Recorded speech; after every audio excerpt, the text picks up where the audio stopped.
This is part 3 of me rehearsing the draft of content for my male intimacy workshop, January in Fort Lauderdale. So beautiful work, men, sharing. This is continuing after the end of part 2.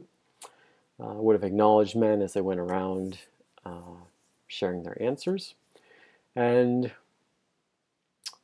getting back into it now. Beautiful work creating this container and your authenticity. So to shift the energy, in a moment we're all going to stand up, move, find a different spot in the circle, and remain standing for the next portion. So after in a new spot, please come into silence. Okay, so you'll stand up, find a new spot, stay standing, and then come into silence. Please do that now. Okay, everyone's settled. We're going to go over some ground rules about consent and choice. We agree we'll ask and get verbal consent before touching someone. Be specific with that request, like what kind of touch or what kinds of touch do you want to share. We'll be honest. You'll share your boundaries, say yes or no.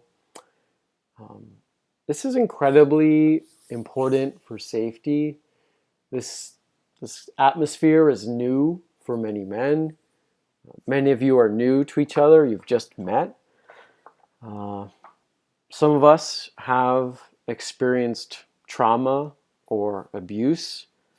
That's definitely the case for myself and for Kevin, my co-facilitator. So this is why we really have a high level of consent and safety here. You never have to touch anyone ever today. You never have to do any of the exercises. You can modify your time with a partner or in a group. Instead of the exercise, you can meditate together. You can breathe together. Sometimes like leaning back to back can be a nice way to connect and have some of your own space. You can eye gaze. You can sit and observe the room, observe others. You can practice self-touch. You can read a book on cuddling, or there's other material out in Larry's library. I can journal. I'll have some notepads and pencils here. If it doesn't disturb the exercise, you can talk quietly. It's a great time to use the restroom or go outside and take a piss. Or you can take a break, go into the front room. And for many, saying no or opting out of an exercise can feel really challenging, can be afraid it'll feel awkward or they'll offend their partner. And today, you really get to practice both saying no thank you and receiving no thank you in a mature, healthy way.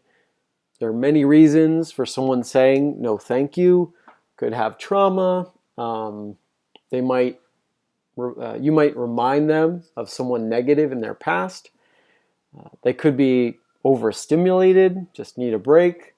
Or maybe like inside they actually would enjoy saying yes to you, but they're wanting to practice the muscle of saying no, of setting a boundary, which you're really invited to do here today. So you are in charge of you. You can sit out on any exercises,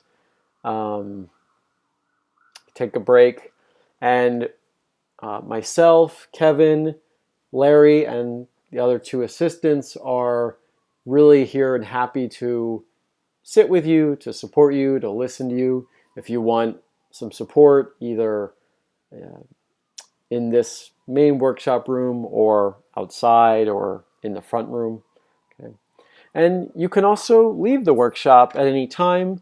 I just ask that you let me or Kevin know that you'll be leaving, because we want to make sure hopefully you're leaving in an okay space. Does anyone want me to repeat any of what I just went over? Please feel free to ask me to repeat. And are there any questions about what I just went over? Any questions at all? And if you have a question, please ask it, because it probably means there are 5 other guys who have the same question, but they're too shy to ask. Yeah, so I love questions. There's no silly questions. Okay, great. This completes this. Actually, if you agree to these ground rules so far, please raise your hand. Okay, great. Thank you, men.